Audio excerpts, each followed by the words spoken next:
के लेक्चर में हम लोग स्टार्ट करेंगे स्ट्रक्चर ऑफ एटम। अच्छा, स्ट्रक्चर ऑफ एटम एक तरीके से देखा जाए तो बहुत ही मज़ेदार चैप्टर है, लेकिन कुछ लोगों को ये पता नहीं क्यों बोरिंग लगता है। और समझते हो, आप लोग डिसाइड करोगे कि आपके लिए बोरिंग है या मज़ेदार चैप्टर है। ठीक, थोड़ा सा बड़ा चैप्टर है, कुछ हिस्ट्रीज है। एक लेक्चर जैसे आज के लेक्चर हम लोग हिस्ट्री के बारे में इसके बात करेंगे कि पुराने बोहर के मॉडल से पहले तक की जो एटॉमिक थ्योरी थी वो सब हिस्ट्री में आ गई। बोहर के मॉडल के बाद की थ्योरी थोड़ा सा कैलकुलेटिव आ जाती है। ठीक, चलो शुरू करेंगे।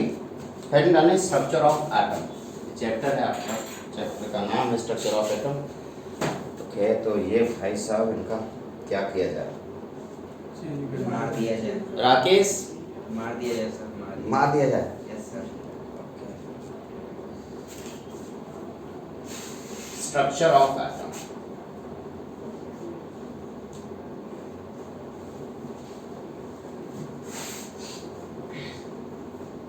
या आप सिंपल शब्दों में एटॉमिक स्ट्रक्चर बोल सकते हैं। इस चैप्टर में कई बुक में स्ट्रक्चर ऑफ एटम लिखा हुआ है, कई बुक में एटॉमिक स्ट्रक्चर लिखा हुआ है। क्या ही फर्क पड़ता है उसके नाम से, है ना? ठीक है। अच्छा, स्ट्रक्चर ऑफ एटम देने से पहले मैं बाकी शुरुआत से एकदम चलता हूँ। मैं आप लोगों को एटम के बारे में इसके प्रीवियस चैप्टर में डिटेल में बता चुका हूँ। सबसे पहले एटम की डिस्कवरी करने वाले साइंटिस्ट कौन थे, कोई बताएगा? एटम की डिस्कवरी करने वाले साइंटिस्ट का नाम था महर्षि कनद।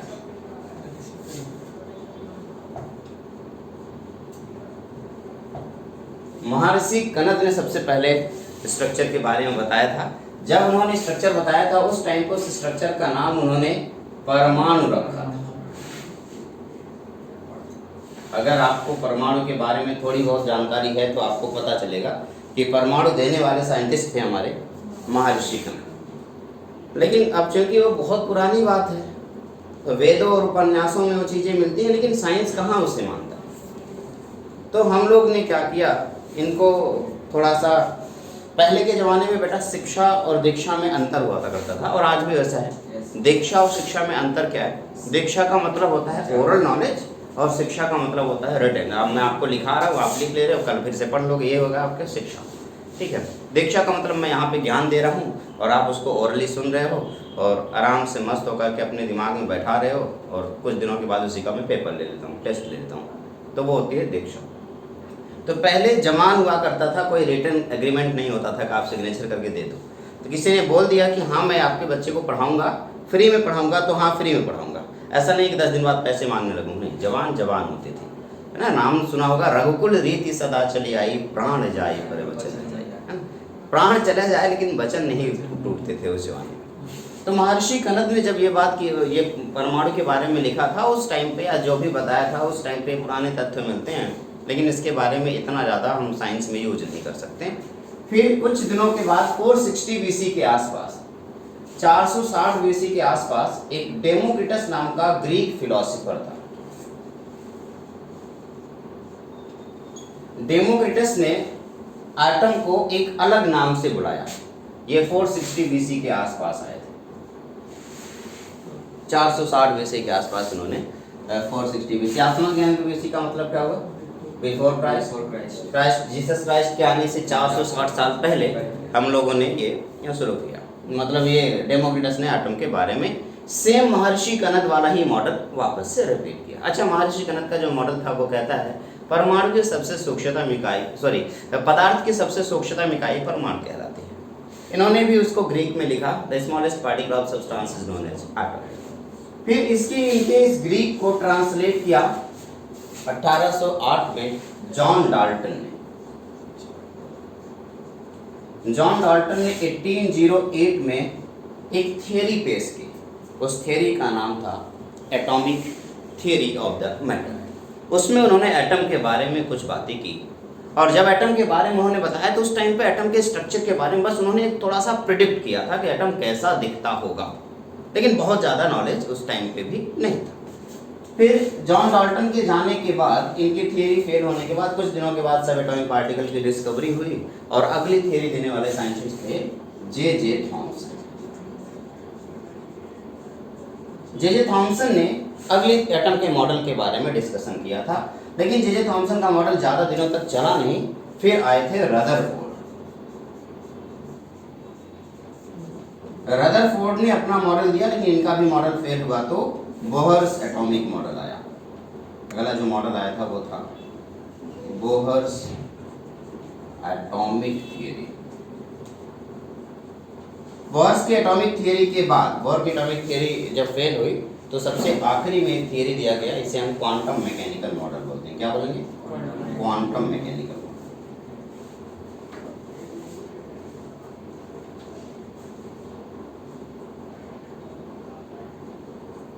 तो क्वांटम मैकेनिकल मॉडल ये आपकी आखिरी थियरी है जिसको आपको पढ़ना है। इसके बाद आपको कोई भी थियरी नहीं पढ़ना, ये आपकी सबसे आखिरी थियरी है। हम लोगों को इन सब के बारे में डिस्कशन नहीं करना है, चिंता मत करो। हम महाऋषि गणित के बारे में आपको नहीं बता रहे, क्योंकि ये तो पुरानी बात है। हम ना तो आपको डेमोक्रिटस के बारे में बताने वाला हूँ। जॉन डाल्टन के एटॉमिक थियरी से शुरुआत होगी, यानी कि 1808 में जो कुछ भी हुआ है वहीं से शुरू करेंगे। लेकिन कुछ अचीवमेंट्स के बारे में आपको बता दूं, उन अचीवमेंट के बाद ही मैं एक एक करके उनको डिस्कस करूंगा और एटम की थियरी तक पहुंचूंगा। सबसे पहला जो अचीवमेंट था वो 1808 में, जैसे कि किसने दिया? John Dalton. तो 1808 में जॉन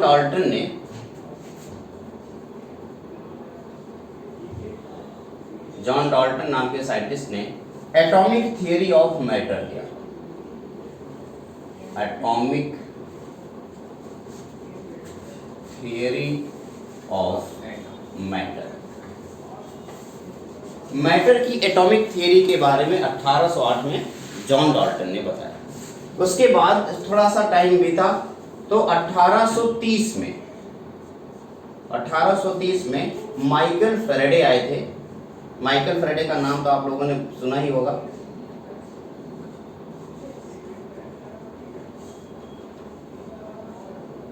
माइकल फैराडे ने बेटा इलेक्ट्रिक नेचर ऑफ, इसी यहाँ पे इन्होंने atomic theory of the matter दिया था, इन्होंने इलेक्ट्रिक नेचर ऑफ मैटर दिया। Electric nature of matter,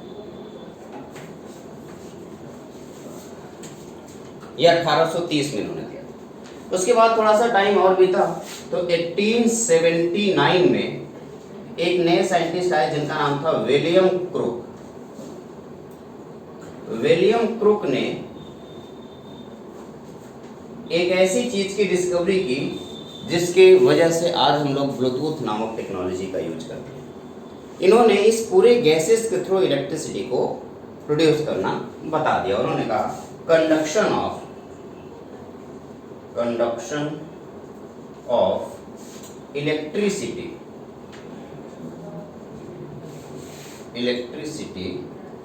through gases. Gas के अंदर से भी इलेक्ट्रिसिटी एक जगह से दूसरी जगह पास हो सकती है। ये 1879 में विलियम क्रूक ने बताया था। ये 1879 लिखा है, बाद में आप कंफ्यूज ना हो जाना। फिर थोड़ा सा टाइम बीता तो 1886 में एक साइंटिस्ट आया। 1886 में एक साइंटिस्ट आया जिनका नाम था Goldstein, Eugene Goldstein. Eugene Goldstein ने एनोड रेज की डिस्कवरी की थी। Discovery of anode rays. लेकिन इस एनोड रेज के बारे में वो ज्यादा डिटेल में बता कुछ नहीं पाए, बस उन्होंने डिस्कवरी की। एनोड रेज नाम की कोई चीज होती है ये बताया था, लेकिन इसकी प्रॉपर्टीज और ये सारी चीजें नहीं बता पाए। यही एनोड रेज आगे चल के प्रोटॉन बनते हैं, ठीक है। फिर 1897 में 10 साल के बाद लगभग जे थॉमसन नाम का एक साइंटिस्ट था। 1897 में जे थॉमसन नाम का एक साइंटिस्ट आया जिन्होंने, आपको पता है क्या किया था? इलेक्ट्रॉन की डिस्कवरी की थी। इन्होंने प्रॉपर्टीज ऑफ कैथोड रेज बताया। प्रॉपर्टीज ऑफ कैथोड रेज, यही आगे चल के इलेक्ट्रॉन बना। क्या बना? इलेक्ट्रॉन। फिर 1907 में 1907 में एक साइंटिस्ट आए जिनका नाम था रॉबर्ट मिलिकन। रॉबर्ट मिलिकन ने इलेक्ट्रॉन के ऊपर चार्ज बताया, चार्ज ऑन इलेक्ट्रॉन। फिर आया 1932 का जमाना। अब सारी चीजें बदल चुकी थी, बस एक ही चीज की डिस्कवरी और बाकी रह गई थी, किसकी? न्यूट्रॉन की। जिसकी डिस्कवरी करने वाले साइंटिस्ट थे जेम्स चैडविक। जेम्स चैडविक ने न्यूट्रॉन की डिस्कवरी की, डिस्कवरी ऑफ न्यूट्रॉन। ये हमारा इतिहास, स्ट्रक्चर ऑफ एटम। इस पूरी हिस्ट्री को इलेक्ट्रॉन का आपने बताया। क्या बेटा? इलेक्ट्रॉन देखो, इलेक्ट्रॉन की डिस्कवरी यहाँ पे हुई, उसका चार्ज यहाँ पे दिया गया, फिर न्यूट्रॉन की डिस्कवरी हुई, प्रोटॉन की डिस्कवरी ये हो चुकी है। यानी कि प्रोटॉन की डिस्कवरी पहले हो चुकी थी, बस उसकी प्रॉपर्टीज के बारे में पता नहीं था। तो इलेक्ट्रॉन की डिस्कवरी होने के बाद तब जाके वापस यूगेन गोल्डस्टीन ने एनोड रेज के ऊपर फिर से रिसर्च करना शुरू किया और फिर उन्होंने एनोड रेज की प्रॉपर्टीज को रखा। और जब उन्होंने एनोड रेज की प्रॉपर्टी रखा तो वही एनोड रेज की प्रॉपर्टी वाला मटेरियल प्रोटॉन कहलाना शुरू हुआ। एक एक करके हम इनके बारे में डिस्कशन करेंगे, ठीक है ना। इससे पहले कि इसका डिस्कशन शुरू हो, आप इसको अपनी कॉपी में बाकायदे नोट कर लीजिए।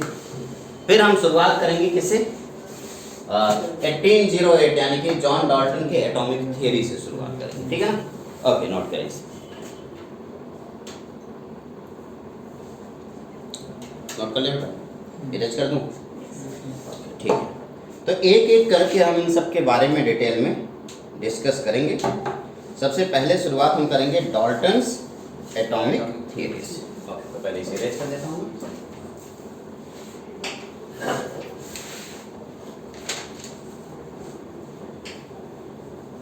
देखो, पढ़ाने से ज्यादा मेहनत पता है किसमें लगती है? बोर्ड साफ करने। एक असिस्टेंट रखना पड़ेगा आपको बोर्ड साफ करने। अब उसको क्या ही करूं? 10,000 देना चाहते हैं, 2 रुपये बचाना चाहते हैं।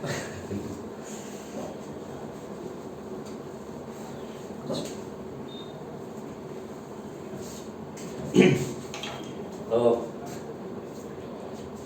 हेडिंग डालते हैं, जॉन डाल्टन्स एटॉमिक थियरी। इसका इस थियरी का नाम क्या था बेटा? एटॉमिक थियरी का नाम क्या था? Atomic theory of atomic theory of the matter. ठीक, atomic theory of the matter. Matter के एटॉमिक थियरी के बारे में बात करें। किसने दिया? John Dalton. ओके, अब इनके एटॉमिक थियरी के बारे में समझने से पहले मैं आपको बताऊं, मान लीजिए आप कोई भी एक चीज, सपोज दैट आपको ये मार्कर एकदम स्मूथ लग रहा है ना, एकदम मस्त, एकदम स्मूथ, ऐसा है नहीं। इसको थोड़ा सा जूम करोगे, थोड़ा और जूम करोगे, थोड़ा और जूम करोगे, तो आप देखोगे इसके छोटे छोटे पार्टिकल्स दिखाई देंगे। यानी कि इस पूरी दुनिया में जो कोई भी पार्टिकल है, जितने भी सब्सटेंसेस हैं, जो भी मैटर है, वो छोटे छोटे पार्टिकल से मिलकर के बना हुआ है। वो जो छोटा छोटा पार्टिकल है, उसी छोटे पार्टिकल को हम लोग एटम बोलते हैं। ये ना, ये स्टार्टिंग में हमने ऑलरेडी पढ़ रखा है। तो देखें, तो ऑल मैटर इज कंपोज्ड, पहला इनके पोस्टुलेट्स के बारे में हम बात करेंगे। ऑल मैटर, पहला पोस्टुलेट है, all matter composed by atom।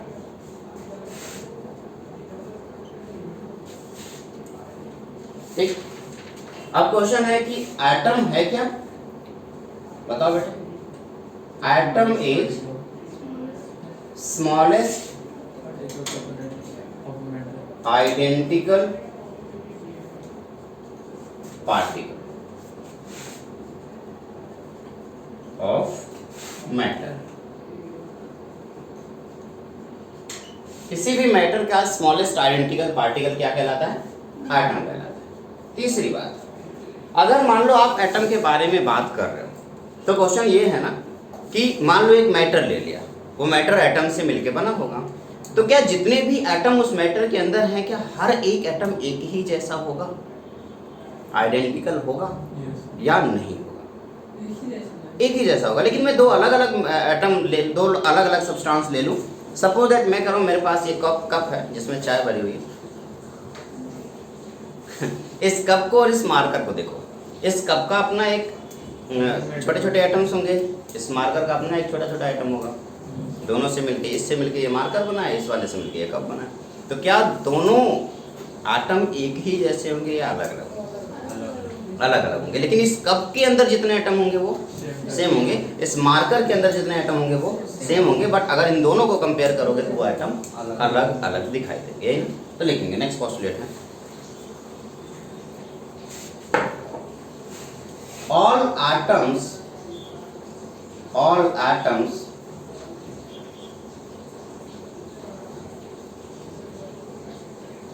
of same element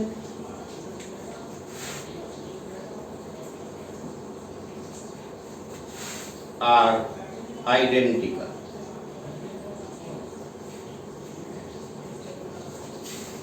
Four. Atoms of different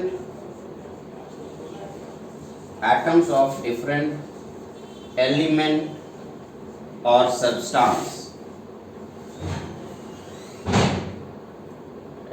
substance are different.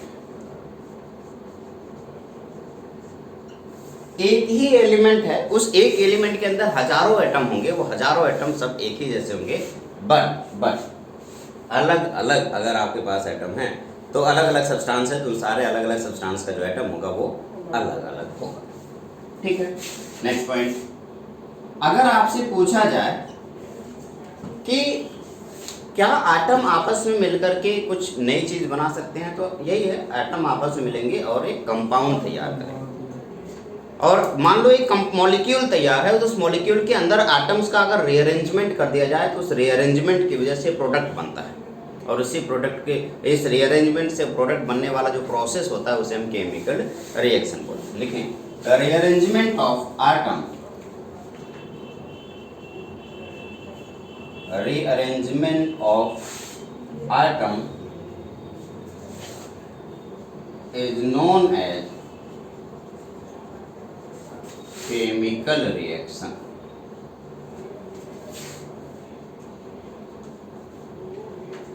And product formed is known as, is called compound. अगर हम प्रोडक्ट के बारे में बात करें, वो प्रोडक्ट जो केमिकल रिएक्शन से बना हुआ है तो उसे क्या बोलेंगे? कंपाउंड बोलेंगे। जैसे अगर मैं आपसे कहूँ कि एक कॉपर है, एक और कॉपर ले लो, यहाँ पे O2 के साथ मैंने उसका रिएक्शन करा दिया, तो ये जो ऑक्सीजन है ये इस कॉपर के साथ चला जाए, ये वाला ऑक्सीजन इस कॉपर के साथ चला जाए, तो इससे दो कॉपर ऑक्साइड बनेंगे या नहीं बनेंगे बताओ? तो ये वाला कॉपर इससे मिलकर के कॉपर ऑक्साइड बना दिया, ये कॉपर इस ऑक्सीजन के साथ मिलकर कॉपर ऑक्साइड बना दिया। तो अब आप कहेंगे कि सर एक बात बताओ, ये वाला जो कॉपर है इस वाले ऑक्सीजन के साथ मिलकर कॉपर ऑक्साइड बनाया, ये वाला ऑक्सीजन इस कॉपर के साथ जाकर के कॉपर ऑक्साइड बना दिया, ये तो काम समझ में आता है। इसमें जाने अनजाने में आप देख रहे हैं कि एटम का रीअरेंजमेंट ही तो हो रहा है। ये वाला एटम अभी इन दोनों एक दूसरे के साथ थे, अब ये दोनों अलग अलग हो गए, तो इससे जो ये बन रहा है पोर्शन, इसे हम कंपाउंड बोलेंगे। क्या बोलेंगे? कंपाउंड। ये कंपाउंड कुछ और नहीं बल्कि क्या है? प्रोडक्ट। ठीक है ना? तो जब भी कभी, अब इस पूरे प्रोसेस को हमने क्या नाम दे दिया? Chemical reaction. अब क्वेश्चन ये है कि अभी तक जितने पोस्टुलेट हम लोगों ने पढ़े हैं, इन सभी पोस्टुलेट से ये नहीं पता चल रहा है कि एटम दिखता कैसा होगा। क्या इन सारे पोस्टुलेट से एटम की प्रॉपर्टी पता चली? नहीं। अभी एटम की प्रॉपर्टी पता चली है, लेकिन ये नहीं पता चल रहा वो दिखता कैसा होगा। इसके लिए उन्होंने अगला पोस्टुलेट नंबर 6 दिया, atoms are spherical solid. Atom कैसे हैं? स्फेरिकल सॉलिड, यानी कि अब हमें पता चल गया एटम कैसा दिखता होगा, कंचे की तरह। कंचा जानते हो ना, एक सॉलिड होता है, स्फेरिकल होता है, तो वो एटम ऐसा ही दिखता होगा और उसी एटम से मिलकर के सभी बने होंगे। ये बात किसने बताई? John Dalton. सातवीं बात उन्होंने बताई कि एटम स्फेरिकल सॉलिड है, ये बात तो समझ आता है, लेकिन क्वेश्चन है कि क्या उसके ऊपर कोई चार्ज होता है? तो उन्होंने कहा नहीं, कोई भी चार्ज नहीं होता, एटम हमेशा न्यूट्रल रहता है।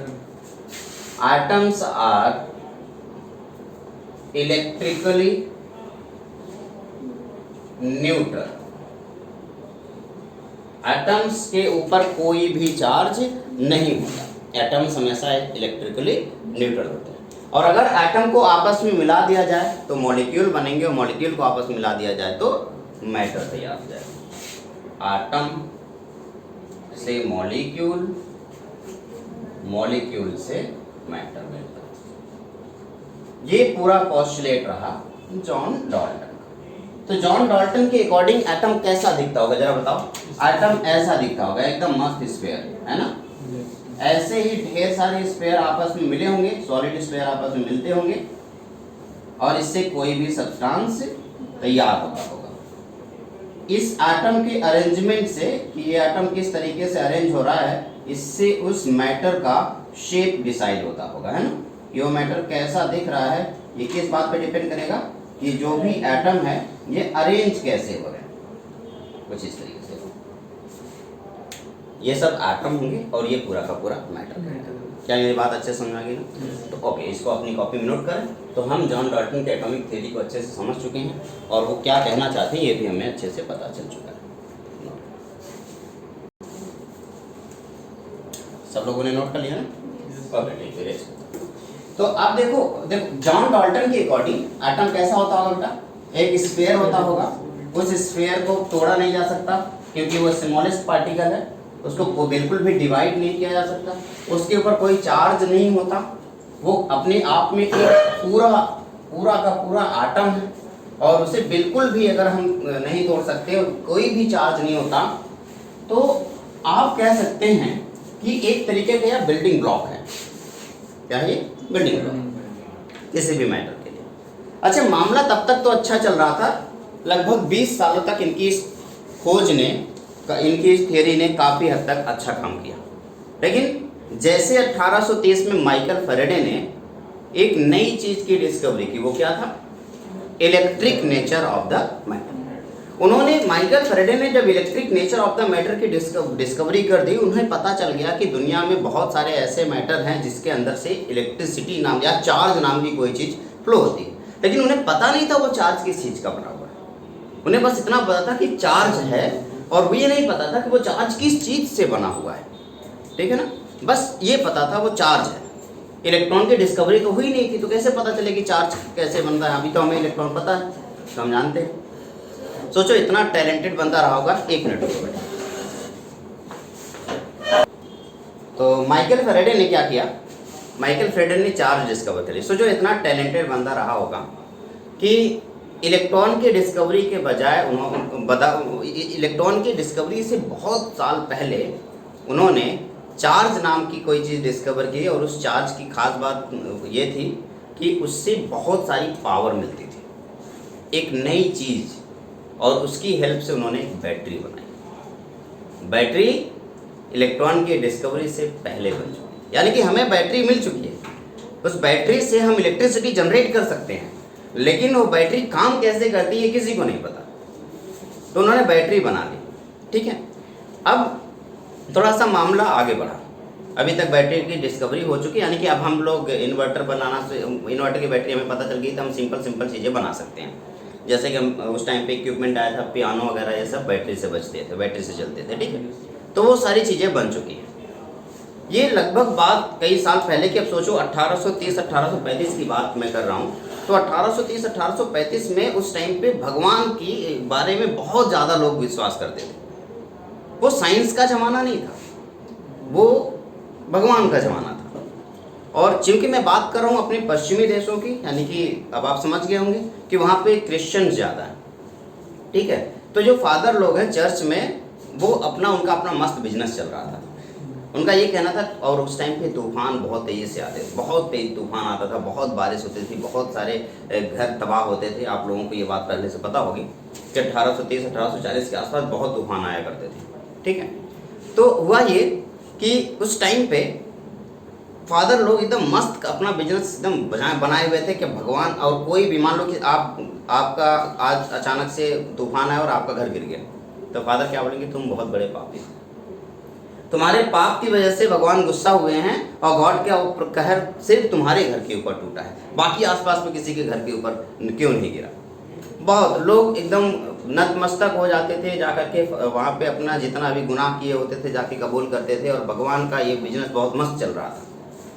अचानक से उसी टाइम पे जब ये बिजनेस आगे चल रहा था, उसी टाइम पे लगभग 10-20 साल के बाद, लगभग 1850 के आसपास एक बंदा सामने आया जिसका नाम था विलियम क्रुक। वो नया नया बस अभी उसी टाइम पे साइंटिस्ट बन रहा था। तो विलियम क्रुक ने एक बार ऐसे फादर, मतलब वो चर्च में बैठे हुए थे, वो भी उस टाइम पे जीसस को मानते थे। ऐसा नहीं है कि वो सब जितने साइंटिस्ट हैं सब गॉड को बिलीव करते हैं, ऐसा नहीं है कि नहीं करते। तो आराम से मस्त चर्च में बैठे हुए थे, कुछ सुन रहे थे प्रवचन वगैरह, और उसी टाइम पे किसी ने किसी फादर ने एक साइंस का जिक्र कर दिया। और यकीन मानो, मैं विलियम क्रुक के आने से 10 साल पहले एक साइंटिस्ट था जिनका नाम था, मुझे नाम नहीं, बेंजामिन फ्रैंकलिन नाम का एक साइंटिस्ट था। बेंजामिन फ्रैंकलिन ने बोला कि ये जो भी चीज़ हो रही है, यानी कि जो बादल गरज रहे, बिजली चमक रही, ये सब भगवान नहीं करा रहा, ये सब करने वाला एक इलेक्ट्रिकल फिनोमिना होगा, कोई इलेक्ट्रिसिटी है, कोई चार्ज है जो ये सब करा रहा है। तो फादर लोगों ने कहा ऐसा कुछ नहीं है, अगर ऐसा है तो आप भाई हमें प्रूव करके दिखाओ। तो बेंजामिन फ्रैंकलिन ने क्या किया, बेंजामिन फ्रैंकलिन ने एक अंधेरी रात का इंतजार किया, एकदम मस्त अंधेरी रात, जिस दिन तूफान आने वाला था, भयंकर तूफान। उसने एक मेटल सीट की पतंग बनाई। क्या बनाई? मेटल सीट की पतंग, और उसको मेटल के वायर से कनेक्ट कर दिया, और उस एक टर्मिनल को वायर के वो पियानो से कनेक्ट कर दिया, और उसको मस्त, जैसे बारिश होनी शुरू हुई उसे लगा कि हाँ बिजली चमकने वाली है, बादल गरजने वाला, तो पतंग को उड़ा दिया। एकदम चर्च के सबसे ऊपर जाकर के उसने पतंग उड़ा दिया। पतंग को बहुत ऊपर उड़ाया, बहुत ऊपर, इतना ऊपर पतंग उड़ा कि वो बादलों के बीच में पहुंच गया। वहाँ पे अचानक से कुछ हुआ होगा, बिजली चमकी होगी, और थोड़ी देर के बाद पियानो मस्त बजना शुरू हो गया। तो बेंजामिन फ्रैंकलिन ने कहा, क्या भगवान उस रास्ते से आए, इस वायर से होते हुए उन्होंने मस्त पियानो बजाया और वापस चले गए? ऐसा तो नहीं हो सकता। इसका मतलब गॉड ने तो पियानो नहीं बजाया, पियानो किसने बजाया होगा? कोई पावर होगी, कोई एक चार्ज होगा जिसने पियानो बजाया। उनकी इस बात को अगर मान लिया जाता तो गॉड की विश्वास खत्म हो जाता, और गॉड एक बार चले जाते तो फिर आपको पता ही है कि सब कुछ बदल चुका होता। अगर सिर्फ गॉड की वजह से ही तो दुनिया एक तरीके से संतुलन में बनी हुई है, एक तरीके से देखा जाए तो। क्योंकि हमें पता है हर जगह पुलिस नहीं पहुंच सकती। हमें, कुछ लोगों को तो ये विश्वास है कि अगर मैं इसके साथ गलत करूंगा तो मेरे साथ भी गलत होगा, चाहे जाने अनजाने में सही, लेकिन इसी की वजह से ये दुनिया संतुलन में बनी हुई है। ठीक है, तो उस टाइम पे गॉड के बारे में ये सारी चीज़ें ना हो पाए, इस चक्कर में जो फादर लोग थे उन्होंने अपनी मीटिंग की। उन्होंने अब फिर एक नई, अब देखो जब किसी को गलत प्रूफ करना होता है तो कुछ न कुछ लोगों के पास होता है। उन्होंने कहा एक बात बताओ, तुम कह रहे हो कि वही बिजली थी जो किसी के घर पे गिरती है और घर तबाह हो जाता है, और वही बिजली लाइटनिंग से आप बोल रहे हो, वही लाइटनिंग आपके वायर के थ्रू आता है और पियानो बजा के चला जाता है, ना आपको कुछ होता है ना पियानो को कुछ होता है। ये तो गलत है, ऐसा तो हो नहीं सकता। अब चूंकि उस टाइम पे इतना ज़्यादा नॉलेज तो लोगों के पास था नहीं, तो लोग इस बात को मानने लगे, हाँ इसका मतलब इनका ये जो एक्सपेरिमेंट है ये फेल है, ये कुछ इसमें लोचा है, तो उनकी बात नहीं मानी गई। फिर वही 1879 में विलियम क्रुक नाम का एक बंदा सामने आया। उन्होंने, उनके दिमाग में ये बेंजामिन फ्रैंकलिन की बात बैठी हुई थी। उन्हें लग रहा था कि शायद बेंजामिन फ्रैंकलिन कुछ न कुछ सही कह रहे थे। फिर उन्होंने इस एक्सपेरिमेंट को करके देखने की कोशिश की। तो हम स्टार्ट करेंगे 1879 का विलियम क्रुक का एक्सपेरिमेंट। विलियम क्रुक ने क्या किया, एक इस तरीके से एक कांच का ट्यूब लिया बेटा, ऐसे एक कांच का ट्यूब लिया। उस कांच के ट्यूब में उन्होंने 2 इलेक्ट्रोड लगाए, और इस इलेक्ट्रोड को हाई वोल्ट की बैटरी से, हाई वोल्ट की बैटरी सोच लो लगभग 10,000 वोल्ट की बैटरी से कनेक्ट करके रखा। ठीक है,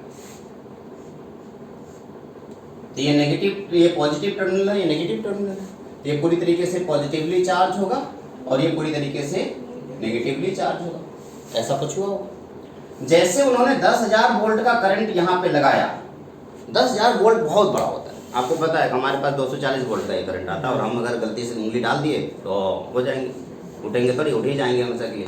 तो लेकिन यहाँ पे 10,000 वोल्ट की वजह, सोचो कितना ज़्यादा करंट रहा होगा। ठीक है, उसके बाद जैसे उन्होंने 10,000 वोल्ट की करंट की, यहाँ पे मैंने स्विच लगा दिया, ये स्विच लगा दिया, स्विच को मैंने ऑन किया, करंट शुरू हो गई फ्लो होना। और जैसे करंट फ्लो होना, उस टाइम करंट की डिस्कवरी तो हुई नहीं थी, मैं भले बोल रहा हूँ, लेकिन ऐसा कुछ तो हुआ रहा होगा। तो करंट शुरू हो गया, चार्ज फ्लो होना शुरू हो गया और अचानक से उन्होंने देखा कि पूरा का पूरा जो ट्यूब है वो लाइट से भर जाता है। ऐसे ऐसे पूरा का पूरा ट्यूब एकदम लाइट से भर जाता है। अब अगर ये पूरा का पूरा ट्यूब लाइट से भरा हुआ और एकदम सेम आवाज, जब बादल गरजते हैं तो जो आवाज आती है डिट्टो वही कॉपी, वही आवाज, और जब लाइटनिंग निकलती है तो जो लाइटनिंग आती है सेम वही चीज यहाँ पे दिखाई देने लगा। लाइटनिंग सेम दिख रही है, थंडरिंग सेम दिख रही है, सब कुछ। और हमें पता है थंडरिंग का मतलब थॉर से आया है। ये थंडरिंग वर्ड आपको पता है, थॉर, थॉर नाम सुना? थॉर कौन था? ओडिन का बेटा है ना। बाइबल में एक गॉड है ओडिन, उन्हीं का एक बेटा है थॉर। अगर आपने बाइबल कभी पढ़ी हो, नहीं पढ़ी है तो मार्वल की सीरीज देख लेना। तो वो जो थॉर है, उस थॉर के वर्ड से थंडरिंग आई थी। ठीक है, थंडरिंग वर्ड का मतलब है थॉर, यानी कि थॉर के पास एक पावर थी, बिजली वाला, बिजली का देवता था वो। ठीक, तो पहले हम लोग को यही लगता था कि थॉर आएगा और बिजली चमकाएगा, लेकिन इस विलियम क्रूक के इस एक्सपेरिमेंट से पता चला थॉर बिजली नहीं चमकाता, बिजली इस तरीके से कुछ चमकती होगी। उनके दिमाग में एक बात आई कि बेंजामिन फ्रैंकलिन ने जो बात बताई थी बिल्कुल सही थी। क्या बात थी?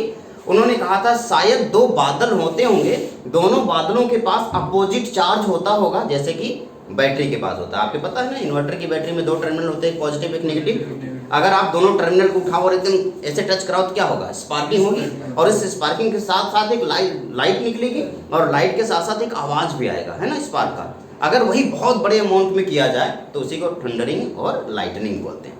ठीक, तो उन्होंने कहा बादलों में बहुत सारे चार्ज होते होंगे, एक बादल होता है पॉजिटिव चार्ज, एक बादल होता है नेगेटिव चार्ज। दोनों बादल आपस में हवा चलती होगी तो दोनों आपस में टकराते होंगे, और उनके टकराने की वजह से लाइटनिंग जनरेट हुई होती होगी, और वही लाइटनिंग नीचे आती होगी, और उनके टकराने की वजह से जो आवाज़ जनरेट होती होगी हम उसे थंडरिंग बोल रहे हैं। तो लाइटनिंग एंड थंडरिंग का कॉन्सेप्ट उन्होंने ऐसा सोचा था। तो ये बात शायद बिल्कुल सही था कि जो दो चार्ज हैं पॉजिटिव नेगेटिव जब आपस में टकराते होंगे और टकराने की वजह से लाइटनिंग ऐसे जनरेट होती होगी शायद। ये बात अभी तक क्लियर नहीं है कि ऐसा होता है या नहीं, अब तो हो गई है मान लो।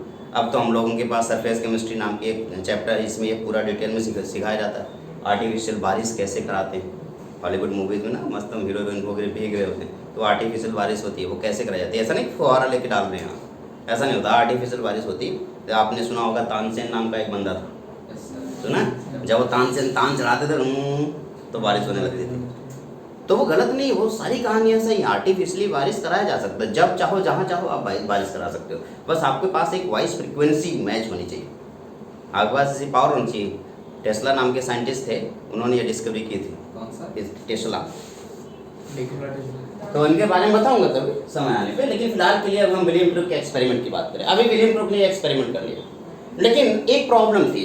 प्रॉब्लम ये थी कि ये जो भी चीज़ है ये है क्या चीज़। साइंस का मतलब है कि अगर इसके अंदर ये लाइट जल रही तो लाइट है क्या, ये तो पता करना होगा ना।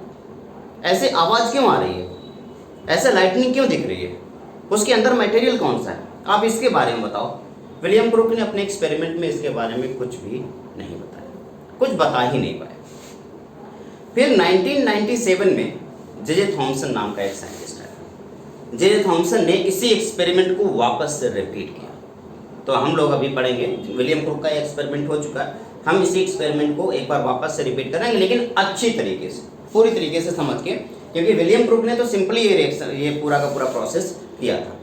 अभी हम लोग जो करने वाले हैं वो एक एक स्टेप वाइज स्टेप करने वाले हैं, ठीक है। जे थॉमसन ने जो डिस्कवरी की थी, उस डिस्कवरी, उस पार्टिकल को हम लोग क्या बोलते हैं? इलेक्ट्रॉन बोलते हैं। तो हमारा पहला हेडिंग होगा इस चैप्टर का डिस्कवरी ऑफ इलेक्ट्रॉन।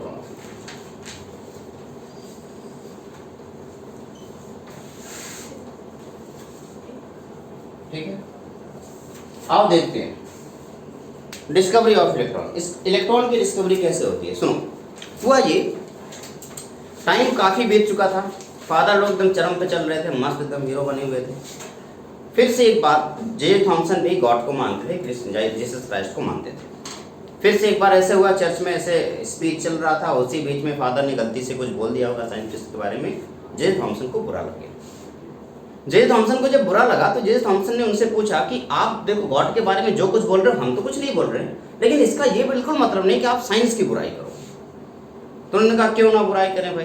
कुछ दिन पहले एक साइंटिस्ट आया था जिसने बोला था कि हम थंडरिंग और लाइटनिंग कर देंगे, कुछ नहीं हो पाया। उसके बाद एक साइंटिस्ट आया, उसने कुछ ऐसे स्पार्किंग करा दिया और वो बोल रहा है थंडरिंग है।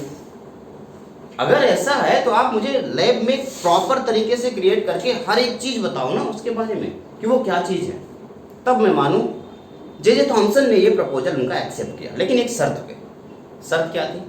आपके अकॉर्डिंग थंडरिंग और लाइटनिंग कराने वाला कौन है? गॉड। और अगर मैं अपनी लैब में थंडरिंग और लाइटनिंग करा देता हूं तो आप मुझे क्या मानोगे? गॉड। मेरी पूजा करोगे। अगर आप ये मान लो, ये प्रपोजल एक्सेप्ट कर लो, ये शर्त एक्सेप्ट कर लो, तो मैं थंडरिंग और लाइटनिंग को वापस अपने लैब में ला करके करा दूंगा, जब चाहे, जो चाहे, जैसे चाहे करा सकता है, मैं ऐसा कर दूंगा। उन्होंने कहा कि ठीक है, प्रपोजल एक्सेप्ट। अगर आप ये काम कर देते हो, आप उसके बारे में सारी चीज़ें बता दोगे, तो हम आपको गॉड मान लेंगे। देखो, डायलॉग मारना आसान होता है कि हम ये कर देंगे, वो कर देंगे, हम नीट क्वालिफाई कर देंगे, होता है। डायलॉग मारना आसान होता है, और जब बात आती है पढ़ने की और जब बात आती है करने की कुछ, तो कुछ दिनों बाद हम खुश हो जाते हैं। यही हुआ था जे थॉमसन के साथ। जे थॉमसन स्टार्टिंग में आए तो बड़े जोश के साथ थे कि ये कर दूंगा, वो कर दूंगा, सब कर दूंगा, लेकिन लगभग 1.5 साल के एक्सपेरिमेंट तक कुछ भी नहीं हुआ तो हिम्मत हार गई। आइए देखते हैं 1.5 साल के एक्सपेरिमेंट उन्होंने क्या क्या किया। सबसे पहला टास्क था कि ये जो भी एक्सपेरिमेंट कराया जाए, उस एक्सपेरिमेंट को कराने के लिए किस इक्विपमेंट का यूज किया जाए। अब दो चीजें हैं, अगर मैं किसी ऐसे ग्लास के अलावा कोई दूसरा मटेरियल लेता हूं तो दिखेगा नहीं, ट्रांसपेरेंट नहीं होना चाहिए, तो इक्विपमेंट कैसा होना चाहिए? ट्रांसपेरेंट। और दूसरी बात, इतना ये खतरनाक है भाई, लाइटनिंग बहुत खतरनाक चीज है, तो खतरनाक है तो ऐसे मटेरियल की यूज करना होगा जिसकी थिकनेस ज़्यादा हो, जो पावरफुल हो। तो उन्होंने 10 to 20 सेंटीमीटर की थिकनेस वाली एक ग्लास का यूज किया। उन्होंने सेम वही चीज यूज किया जो विलियम क्रूक ने यूज किया था। इस तरीके से एक ग्लास ट्यूब ले लिया, ऐसे देखना बेटा, ध्यान देना है। ये ग्लास ट्यूब में उन्होंने फिर से वही सेम, एक तरफ नेगेटिव और एक तरफ पॉजिटिव चार्ज रख दिया, सेम। और बोल्ट लगाया भाई, विलियम क्रूक ने कितने पे स्टार्ट किया था? 10,000 पे। जे थॉमसन ने 10,000 पे पहुंचाने में बहुत टाइम लगा दिया, वो धीरे धीरे कर रहे थे क्योंकि 10,000 बहुत बड़ा अमाउंट है, तो वो पहले वो धीरे धीरे कर रहे थे। और उसके लिए उन्होंने क्या सोचा, जरा आप मुझे बताएं, जैसे जैसे हम अर्थ सरफेस से ऊपर की तरफ जाते हैं क्या होता है? ऑक्सीजन का लेवल कम होता है, या आप कह सकते हैं जितनी भी हैवी गैसेज हैं वो सब कम होती जाती हैं, और जितनी भी लाइट गैसेज हैं वो ऊपर जाती रहती है। सबसे ऊपर ये भाई लाइटनिंग और थंडरिंग कहाँ हो रहा होगा? बहुत ऊपर हो रहा होगा, इतने ऊपर हो रहा होगा जहाँ पे सिर्फ सबसे हल्की गैस होगी। कौन सी होगी? हाइड्रोजन। ठीक है, उससे ज़्यादा क्या ही होगा, सारे भारी गैसेज तो नीचे होंगे, और प्रेशर भी बहुत कम हुआ होगा क्योंकि बहुत ऊपर हो रहा है तो प्रेशर वहाँ पे बहुत कम होगा। तो उन्होंने क्या किया, इसके अंदर प्रेशर वैक्यूम प्रेशर लगा, वो वैक्यूम पंप लगा करके इसके प्रेशर को कम कर दिया, और इसके अंदर गैसेस भरा हीलियम, हाइड्रोजन नहीं भरा क्योंकि हाइड्रोजन बहुत ही ज़्यादा फ्लेमेबल होता है, तो उन्होंने हीलियम का यूज किया। और उसके बाद जैसे उन्होंने 10,000 वोल्ट का करंट यहाँ पे यूज किया बेटा, ये पॉजिटिव टर्मिनल और ये नेगेटिव टर्मिनल आपको पता ही है, ये पूरा का पूरा पॉजिटिव टर्मिनल है और ये पूरा का पूरा नेगेटिव टर्मिनल कनेक्टेड है। और अब अचानक से उन्होंने देखा कि एक लाइट पूरे के पूरे इस ट्यूब के अंदर नजर आ रही है।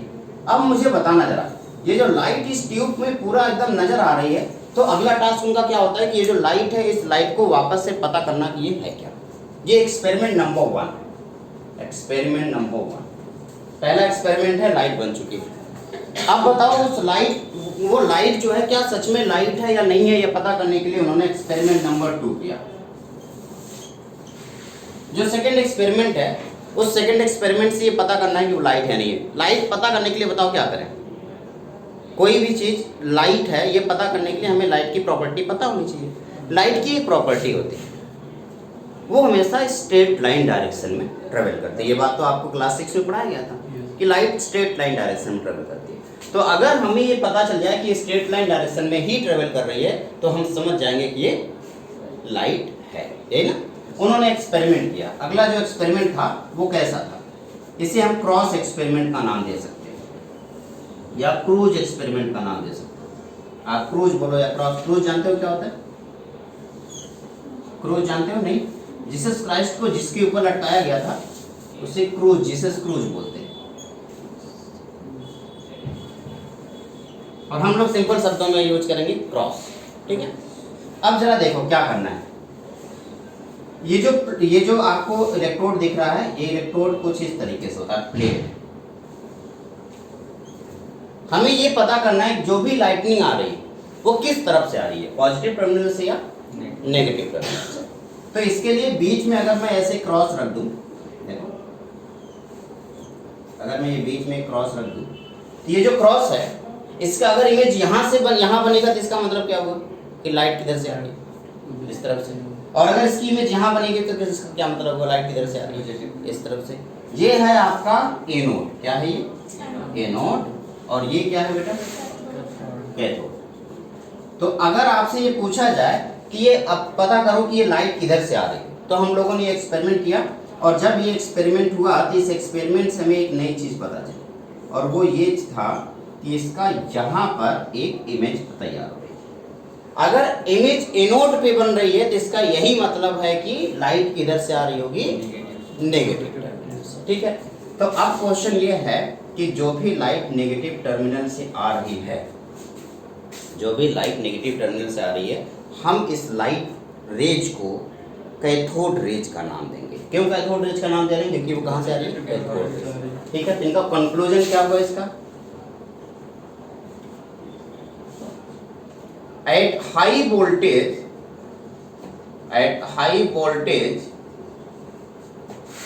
light rays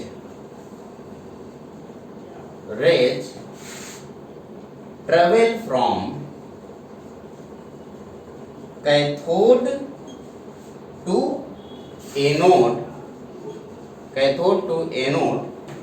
called cathode ray।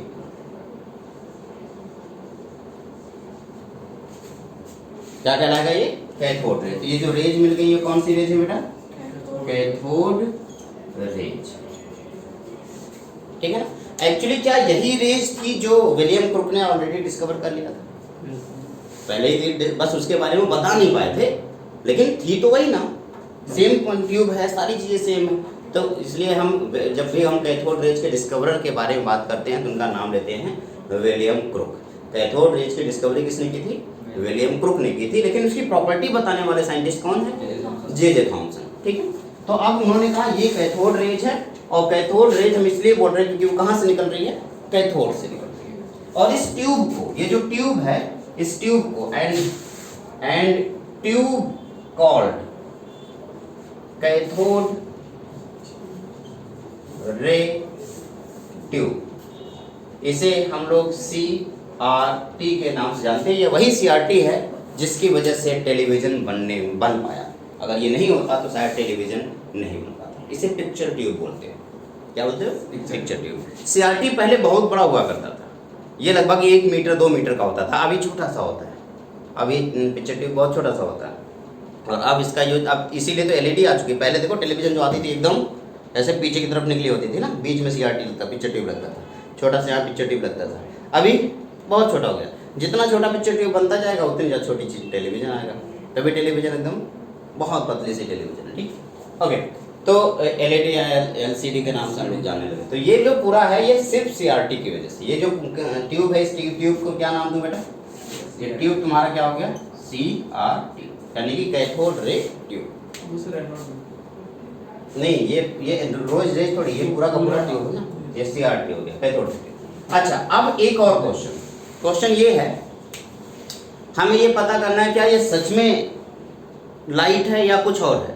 तो इसके लिए हम अगले एक्सपेरिमेंट की तरफ चलते हैं। सच में लाइट है या नहीं है इसके पता करने के लिए हम अगले एक्सपेरिमेंट की तरफ। हमारा अगला जो एक्सपेरिमेंट होगा, एक बात बताओ, मैं अचानक से मैं इसको खींच के आपको ऐसे मारूं तो क्या चोट लगेगा? लगेगा ना। क्यों? क्योंकि इसके पास मास है, और मास है, वेलोसिटी से जा रहा है, तो मोमेंटम है। Mass into momentum, mass into velocity momentum कहलाती है।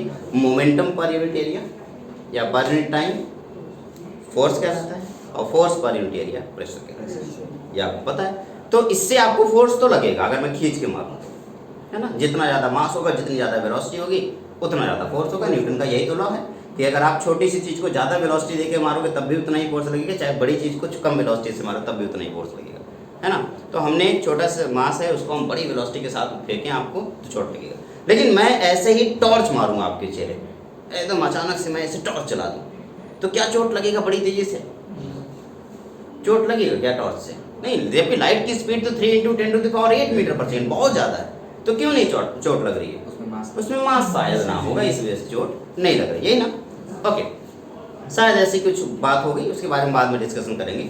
अगर मैं आपसे कहूँ कि ये जो चीज़ है, ये अगर किसी के ऊपर फोर्स लगा सकती है तो समझ लो कि ये लाइट नहीं है, क्योंकि लाइट कभी फोर्स नहीं लगा रही है। और अगर ये किसी के ऊपर फोर्स नहीं लगा रही है तो समझ लो ये लाइट है।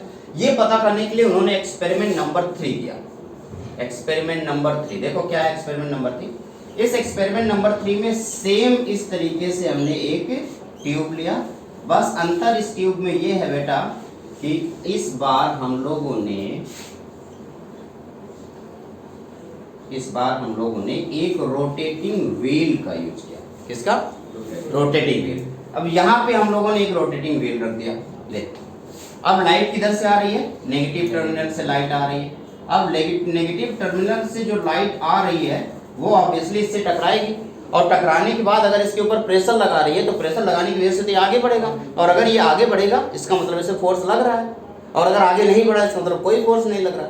तो अगर ये आगे बढ़े तो समझ लेना कि फोर्स लग रहा है। फोर्स तभी लगेगा जब ये पार्टिकल होगा।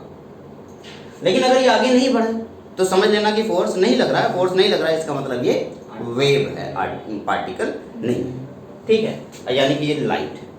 लेकिन एक्सपेरिमेंट ये कहता है कि ये तो आगे की तरफ बढ़ गया, और जैसे ये आगे की तरफ बढ़ गया तो हम समझ जाएंगे कि अरे यार नहीं, ये लाइट नहीं है।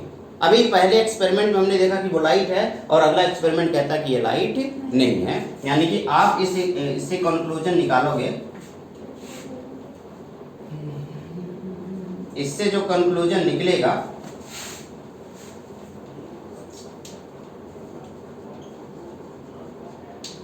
वो होगा कैथोड रेज है पार्टिकल नेचर।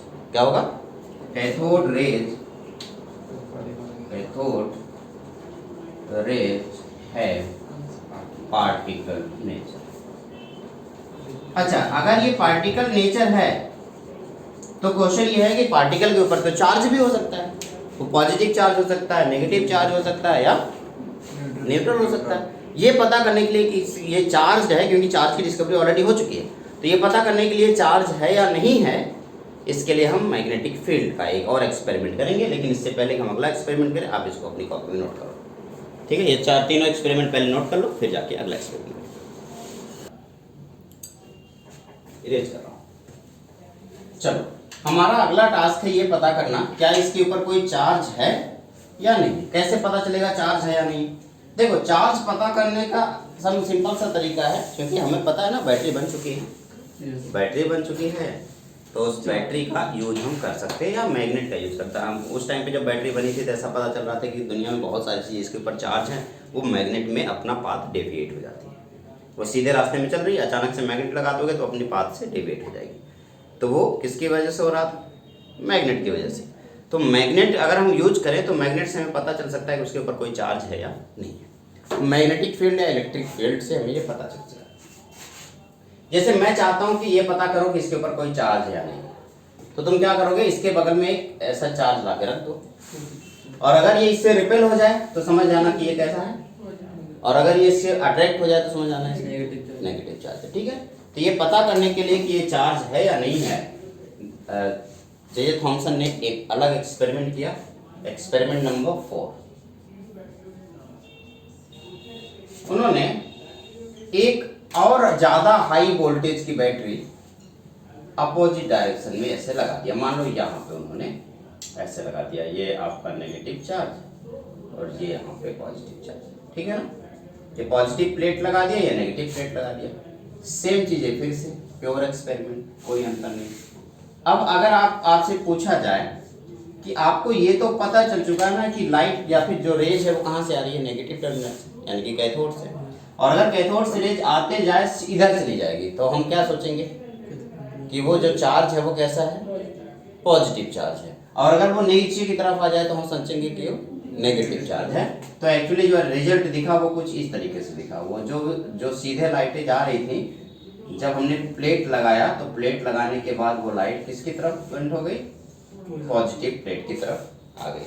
और जब ये लाइट पॉजिटिव प्लेट की तरफ आ रही है, इससे हमें पता चल गया, इसका कंक्लूजन क्या निकला,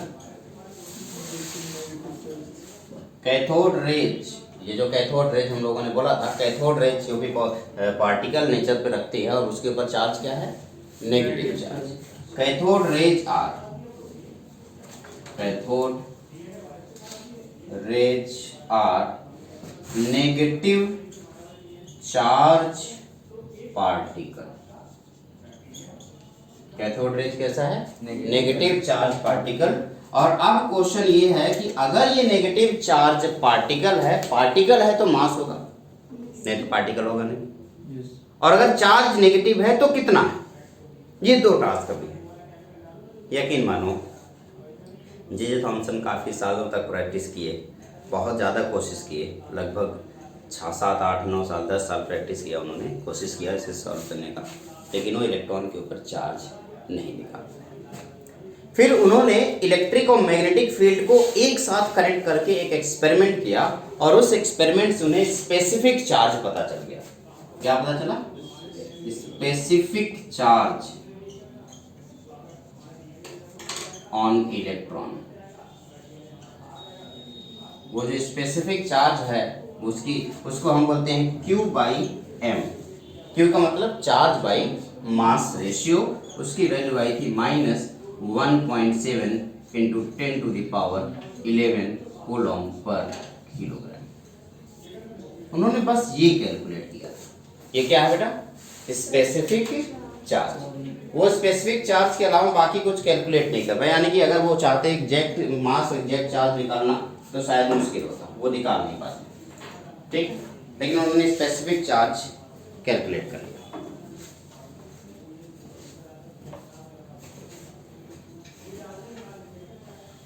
ये माइनस की जगह से प्लस कर लेना, क्योंकि ये जो चार्ज बाई मास यूज किया गया है तो माइनस सिंबल का यूज नहीं करते, ठीक। तो 1.7 × 10⁻11 कूलम पर किलोग्राम, ये चार्ज बाई मास रेशियो का।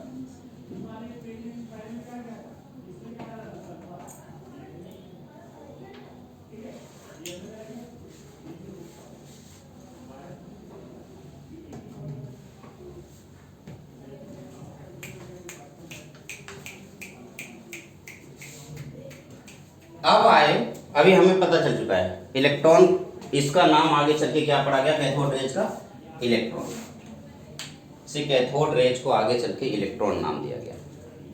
पहले इसका नाम स्टोनी था, क्योंकि इस टाइम पे जो इलेक्ट्रॉन की डिस्कवरी हो रही थी, तो स्टोनी लॉरेंज नाम का एक साइंटिस्ट था जो जे थॉमसन का असिस्टेंट था उस टाइम, तो इसलिए उसका नाम स्टोनी। बाद में हमने इसका नाम बदल करके इलेक्ट्रॉन, हमने क्या हम लोगों इलेक्ट्रॉन किसका है, क्या बेटा, रे का, तो लाइट कैथोड, जो कैथोड रेज निकली है उसी कैथोड रेज को आगे चल के एक नाम दिया गया इलेक्ट्रॉन। रे का भी मास होगा। हाँ, इस रेज जो है इसी को तो इलेक्ट्रॉन बोलते हैं, यानी कि ये अब रेज का मतलब क्या हुआ, रेज का मतलब ढेर सारे इलेक्ट्रॉन बड़ी तेजी से निकल रहे होंगे और उससे जो पाथ तैयार हो रहा है उसी को रे बोलते हैं, ठीक है ना। ओके, तो ढेर सारे इलेक्ट्रॉन निकल रहे होंगे, उस इलेक्ट्रॉन का specific by charge by mass ratio से हम स्पेसिफिक चार्ज बोल रहे हैं। इसकी डिस्कवरी जे थॉमसन ने कर दी। तो याद रहेगा charge by mass ratio 1.7 × 10⁻11 kilogram coulomb per kilogram. अब इसी चार्ज बाई मास रेशियो का यूज करके एक नया साइंटिस्ट था जिनका नाम था मिलिकन। उन्होंने चार्ज और मास दोनों कैलकुलेट कर लिया, लेकिन ये जे थॉमसन चार्ज और मास कैलकुलेट नहीं कर पाए। नेक्स्ट पॉइंट लिखिए, नेक्स्ट पॉइंट से हेडिंग डालेंगे, चार्ज ऑन इलेक्ट्रॉन।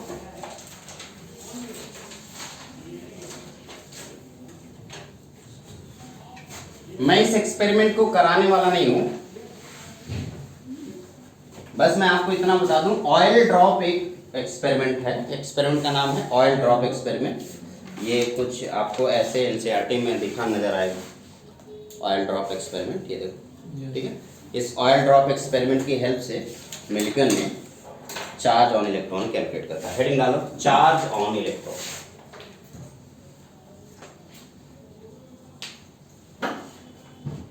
और इसमें लिखें by oil drop experiment, by oil drop experiment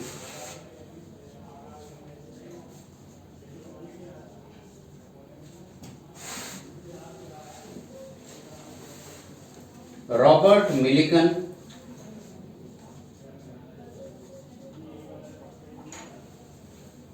discovered charge on electron.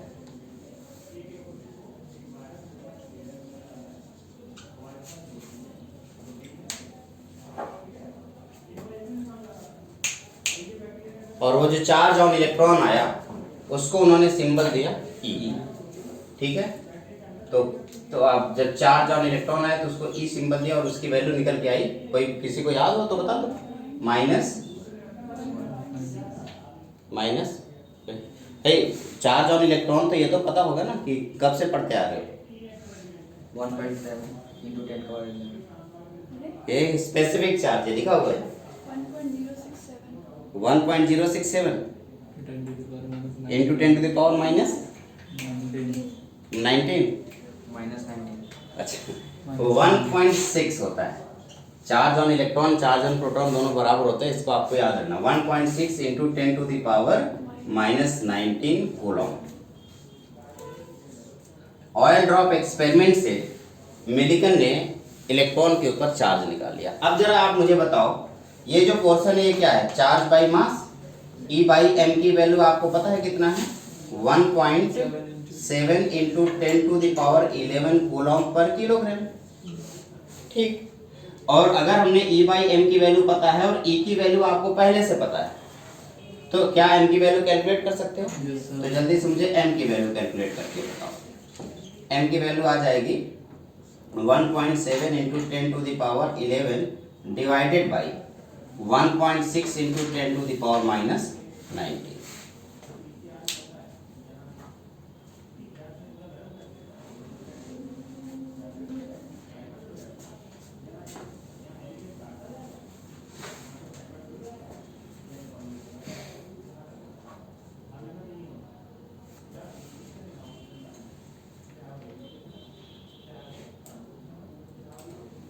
गलत लिख देते हैं। ऑपोजिट होगा, ऑपोजिट होगा। एक मिनट, ये 1 बाई एम की वैल्यू निकलेगी। हाँ, तो m की वैल्यू क्या आ जाएगी? 1.6 into 10 to the power minus 19 divided by 1.7 into 10 to the power 11। 9.1 into 10 power -31। कितना आ रहा? 9.1 into 10 to the power minus 31। 31 kilogram. तो अब आपको इलेक्ट्रॉन का मास पता चल गया। तो मास ऑफ इलेक्ट्रॉन हो गया 9.1 into 10 to the power minus 31 kilogram. और चार्ज ऑन इलेक्ट्रॉन कितना होगा? -1.6 into 10 to the power minus 90। और Q बाई एम ई कितना होगा? Specific charge 1.7 into 10 to the power 11 Coulomb पर किलोग्राम। इस तीनों पॉइंट को आपको याद रखने की जरूरत है। चार्ज ऑन इलेक्ट्रॉन आपको याद रखना है, ये सब आपको याद रखने की जरूरत है।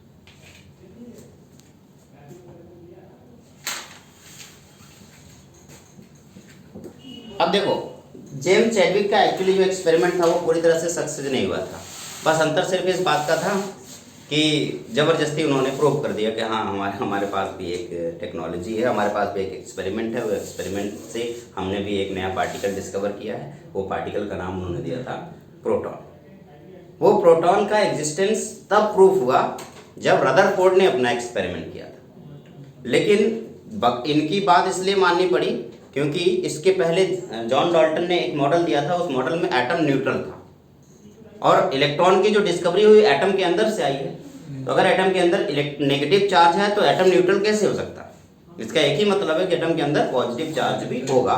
इस वजह से ये James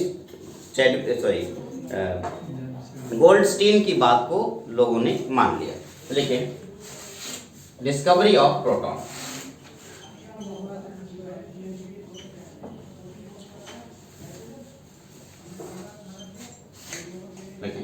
on repeating same experiment, मैं इस बार डिस्कवरी करा नहीं रहा हूं, on repeating same experiment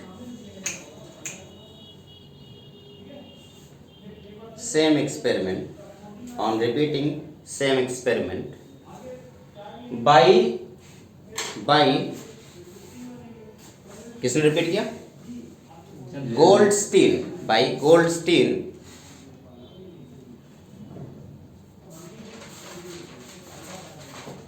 on repeating same experiment by Goldstein, he discovered a new rays called canal rays. He discovered a new rays called canal rays or anode rays. उन्होंने एक नया raise discover किया, इसका नाम canal raise था या anode rays था। अब कैनाल रेज या एनोड रेज है तो किस तरफ से किस तरफ मूव करेगा बताओ? पॉजिटिव से negative. It travel from anode to cathode. It travels from anode to cathode.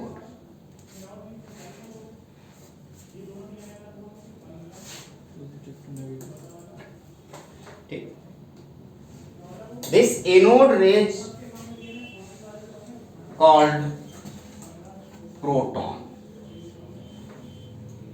Anode rays called proton या anode rays या canal rays, जो भी आप बोले, anode rays और canal rays called proton. और mass of proton and charge, देखो proton के पास उतना ही चार्ज था जितना कि इलेक्ट्रॉन के पास था, क्योंकि अगर ऐसा ना होता तो आप ये सोच सकते थे कि अगर प्रोटॉन के पास उतना ही चार्ज ना होता तो कोई भी चीज़ न्यूट्रल होती क्या? नहीं, कोई भी चीज़ न्यूट्रल नहीं होती। इस वजह से हम लोग ये कह सकते हैं कि प्रोटॉन का जो चार्ज है वो उतना ही होगा जितना कि इलेक्ट्रॉन का चार्ज है। तो mass and charge on proton उन्होंने जो कैलकुलेट किया, एग्जैक्टली वो बता रहा हूँ। चार्ज ऑन प्रोटॉन कितना होगा? सेम बताओ, प्लस, बस अंतर सिर्फ किसका होगा? Plus 1.6 into 10 to the power -19 coulomb का प्रोटॉन का चार्ज हुआ।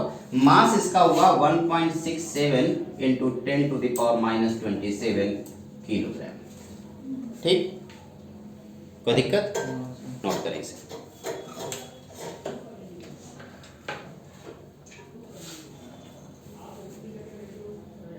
हाँ, नोबेल पुरस्कार मिलेगा आप लोगों को। ठीक है, इसे रेज कर दूं। ठीक, ये जो हिस्ट्री है बेटा, ये हिस्ट्री, इस पूरे चैप्टर की सिर्फ हिस्ट्री ही है जो बोरिंग है। इसके बाद चैप्टर मजेदार है। इसे रेज करूं? ठीक, नहीं, अब जरा समझते हैं। सर इलेक्ट्रॉन या प्रोटॉन का अगर किसी एक अगर चार्ज बढ़ा दे, हाँ, तो वो कोई भी मैटर अगर सब खत्म हो जाएगा, सब खत्म हो जाएगा। अभी बताऊंगा आगे, इसका एक्सपेरिमेंट करेंगे ना, पता चलेगा। अच्छा, ये वो दौर था जिस टाइम में लड़कियों की कोई भी इज्जत नहीं थी। माता, लड़कियों का काम क्या था?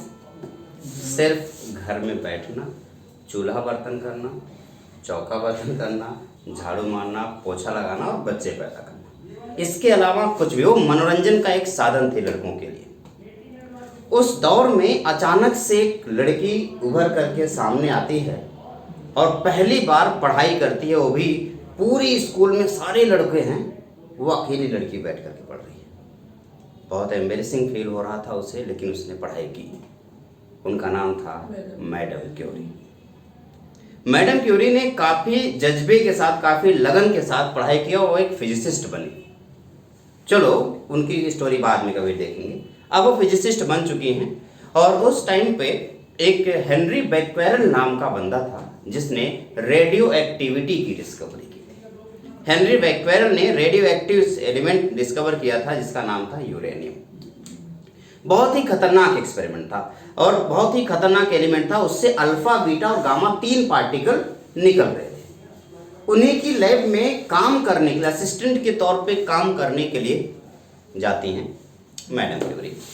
और वहाँ पे एक बंदा बैठा हुआ था लाइब्रेरी में, जो एक सवाल को सॉल्व कई दिनों से सॉल्व कर रहा था। बहुत सारी किताबें उसके पास थी, सारी किताबें इधर पढ़ रहा था और उस क्वेश्चन को सॉल्व करने की कोशिश कर रहा था। उस लैब में वो क्वेश्चन ऐसे बोर्ड पे लिखा हुआ था और वो बुक लेने के लिए लाइब्रेरी में गया था और उसी टाइम पे मैडम क्यूरी की एंट्री होती है। मैडम क्यूरी एंटर करती हैं, उन्होंने बोर्ड पे वो क्वेश्चन देखा, चौक उठाया और उसको ऐसे सॉल्व करना शुरू कर दिया। वो क्वेश्चन उन्होंने 10 सेकंड के अंदर पूरा सॉल्व कर दिया, जिस क्वेश्चन को लेकर के वो बंदा 2 दिनों से परेशान था। बुक सेल के पीछे से जब उसने मैडम क्यूरी को देखा, उनका टैलेंट देखा, उसे उसी टाइम पे प्यार हो गया उनसे। लव स्टोरी आज की नहीं है, बहुत पहले से प्यार हुआ करता था लोगों को। और आगे चल के वो दोनों आपस में शादी करते हैं और एक कपल तैयार होते हैं, mister and madam Curie. 2 scientist, इस दुनिया के 2 महान scientist, mister and madam Curie. उन दोनों ने हेनरी बैक्वेरल के लैब में एक्सपेरिमेंट करते हुए एक नई चीज की रचना की, एक नया एलिमेंट डिस्कवर किया। बट अंतर सिर्फ इस बात का था कि वो एलिमेंट वो लोगों के सामने नहीं लाना चाहते थे। वो चाहते थे पहले हम शादी करेंगे, अपना खुद का लैब सेटअप करेंगे और खुद के लैब में वो एक्सपेरिमेंट, वो एलिमेंट डिस्कवर करके दिखाएंगे और ताकि हम लोगों के लैब का नाम है। उन्होंने मैडम क्यूरी एकदम मान गई। 1919 का नोबेल प्राइज 3 पार्ट में टूटा था, पहली बार हिस्ट्री में ऐसा हुआ। उसका सिर्फ रीजन ये था क्योंकि नोबेल प्राइज की कमेटी कभी नहीं चाहती थी कि ये नोबेल प्राइज किसी लड़की को मिले, वो कभी नहीं चाहती थी। वो नोबेल प्राइज जब मिस्टर क्यूरी को देने के लिए गए थे तो मिस्टर क्यूरी ने वो एक्सेप्ट करने से मना कर दिया था और एक्सेप्ट करने के लिए एक ही शर्त पे उन्होंने एक्सेप्ट किया कि अगर आप मिस्टर क्यूरी के साथ साथ मैडम क्यूरी का भी नाम जोड़ो, तभी जाकर के मैं ये नोबेल प्राइज एक्सेप्ट करूंगा, क्योंकि हम दोनों की मेहनत है वो एलिमेंट। लड़कियों की इज्जत बिल्कुल नहीं थी, लेकिन उसी टाइम में एक ऐसा बंदा जो अपनी वाइफ से इतना प्यार कर सकता है कि वो नोबेल प्राइज जैसे चीज को ठुकरा दे। नोबेल प्राइज मजाक थोड़ी, तो हर एक साइंटिस्ट का अपना सपना होता है नोबेल प्राइज, और वो सिर्फ इस वजह से ठुकरा दे क्योंकि उसमें उसकी वाइफ का नाम नहीं है। क्या ये पॉसिबल हो सकता है? नहीं, लेकिन पॉसिबल था। कॉमेडी वो नोबेल प्राइज वापस चला गया, लेकिन फिर कोई और नहीं बंदा था ऐसा कि जो उसे दिया जा सके। अल्बर्ट आइंस्टाइन को ऑफर किया गया थी, उनके आगे उन्होंने एक थियरी दी थी, थियरी ऑफ रिलेटिविटी। उस पर कोई नोबेल प्राइज उन्हें नहीं मिला था, बिल्कुल बेकार थियरी लोग कहते थे वो। और लेकिन उन्होंने एक सबसे घटिया थियरी दी, फोटो इलेक्ट्रिक इफेक्ट, उस पर उन्हें नोबेल प्राइज मिला। इसके बारे में डिटेल में बात करेंगे। तो फिर मजबूरन इन लोगों को उस नोबेल प्राइज को 3 टुकड़े में डिवाइड किया गया। 50% नोबेल प्राइज हेनरी बैक्वेरल के पास गया, जिनके लैब में ये काम करते थे। 25% मैडम क्यूरी के पास गया और 25% मिस्टर क्यूरी के पास गया। पहली बार ऐसा इतिहास में हुआ था कि नोबेल प्राइज को 3 पार्ट में डिवाइड किया गया था। उसके बाद फिर जब कंपटीशन बढ़ने लगा तो चीज़ें डिवाइड होने लगी और आज तो नोबेल प्राइज खरीदा जाता है, मान लो। पहले नोबेल प्राइज ऐसा नहीं होता था, इतने आसानी से नहीं होता था। तो अब चूंकि एक नया एलिमेंट डिस्कवर हो चुका है जिससे अल्फा, बीटा और गामा पार्टिकल निकल रहे हैं। गामा, आपको पता है ना गामा रेडिएशन कितना ज़्यादा खतरनाक है, इतना ज़्यादा खतरनाक है कि वो हमारी आसपास से अगर गुजर जाए तो हम तुरंत मर जाएंगे। और हमारे पास एक ऐसे इक्विपमेंट, बहुत सारे ऐसे एलिमेंट हैं जिससे अल्फा, बीटा और गामा पार्टिकल निकल रहे हैं। तो क्या हमारी दुनिया खत्म होने की कगार पे नहीं है? बिल्कुल खत्म होने की कगार पे। अब साइंटिस्ट लोगों ने एक ऐसे इक्विपमेंट की डिस्कवरी की, वो ऐसा चाहते थे कि हम ऐसा कवच तैयार करें जिस कवच से गामा पार्टिकल से बचा जा सके। 2 अलग अलग जगहों पे 2 अलग अलग साइंटिस्ट ये डिस्कवरी कर रहे थे। एक था जिनका नाम था चैडविक, जेम्स चैडविक, और दूसरी तरफ रदरफोर्ड। ये 2 साइंटिस्ट थे। दोनों साइंटिस्ट ने अपनी अपनी डिस्कवरी सिर्फ इस बात पे कर रहे थे कि वो एक ऐसा कवच बनाना चाहते थे जिससे दुनिया को बचाया जा सके। चैडविक ने जो एक्सपेरिमेंट किया था, उस एक्सपेरिमेंट से वो कवच तो नहीं बना पाए, लेकिन जाने अनजाने में एक नई चीज डिस्कवर हुई जिसको हम न्यूट्रॉन बोलते हैं। आइए देखते हैं डिस्कवरी ऑफ न्यूट्रॉन।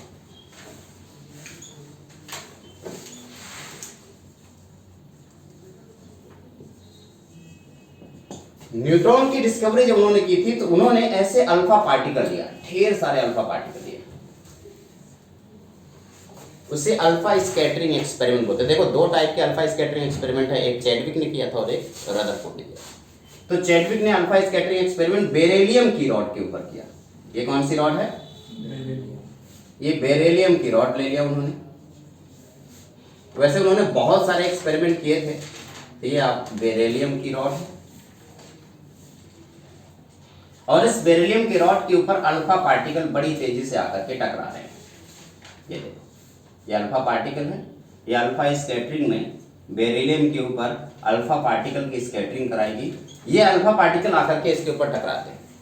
ये है आपका, यहाँ पे मैंने रेडियो एक्टिव एलिमेंट रखा है।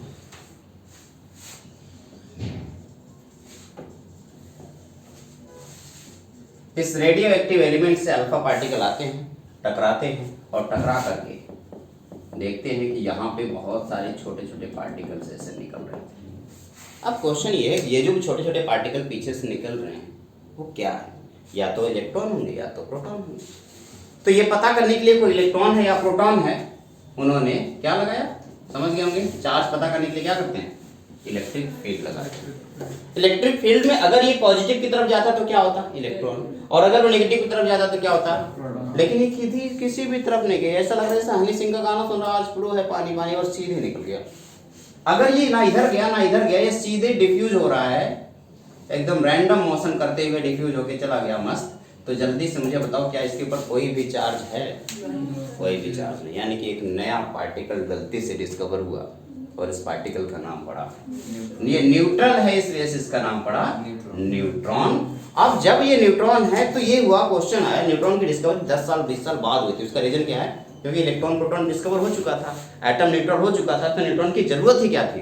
न्यूट्रॉन की जरूरत ये थी कि जरा बताओ, एक पॉजिटिव चार्ज और एक नेगेटिव चार्ज छोटे से जगह में रह सकते हैं क्या?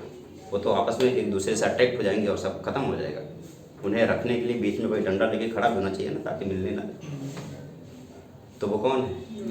न्यूट्रॉन उन दोनों को एक साथ होल्ड करने में, रखने में मदद करता है। इस तरीके से हम लोगों ने 3 सब एटॉमिक पार्टिकल की डिस्कवरी की। आज के लेक्चर में इलेक्ट्रॉन, प्रोटॉन, न्यूट्रॉन। आखिरी में एक टेबल बनाएंगे और वो टेबल लिख करके आज का लेक्चर यहीं खत्म करेंगे।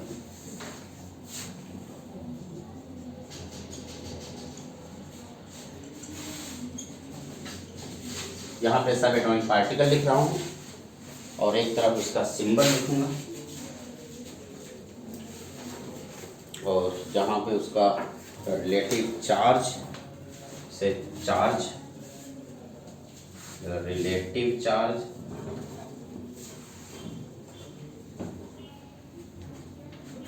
मास in kilogram, mass in you. ठीक, सबसे पहला सब एटॉमिक पार्टिकल कौन होगा? कौन डिस्कवर हुआ था? इलेक्ट्रॉन। किसने डिस्कवर किया था?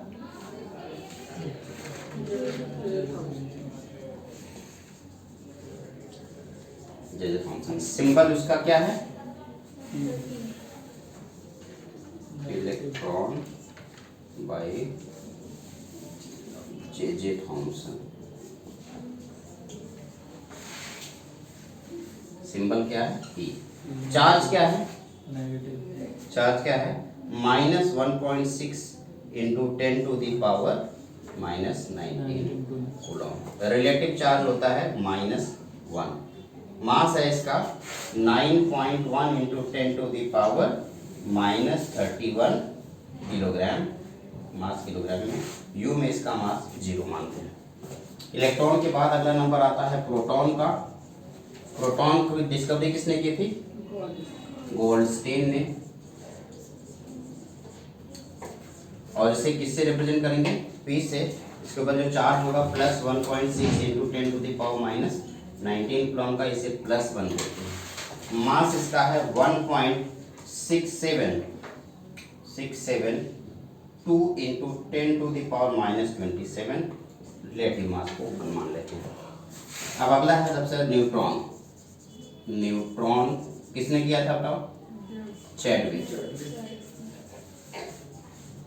चैडविक न्यूट्रॉन को किससे रिप्रेजेंट करेंगे? एन से। और इसका जो चार्ज है वो 0, कोई चार्ज है इसके पास नहीं। इसका मास है 1.674 इंटू 10⁻⁻27 1 बोलते हैं। आपको बस ये इतना याद रखना। You atomic mass unit MU में लिखता है, एमयू पढ़ाया था।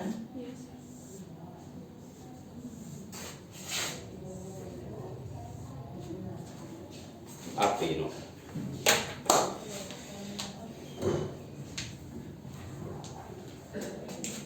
तो डिस्कवरी ऑफ सब एटॉमिक पार्टिकल यानी कि हिस्ट्री हमारी खत्म हो गई। ठीक है, अब हम लोग पढ़ेंगे एटॉमिक मॉडल्स, यानी कि किन किन लोगों ने कैसे कैसे एटॉमिक मॉडल दिया था। पहला एटॉमिक मॉडल दिया गया था जे थॉमसन के द्वारा, वहीं से अगली क्लास में शुरुआत करेंगे। ठीक है ना, आज का लेक्चर।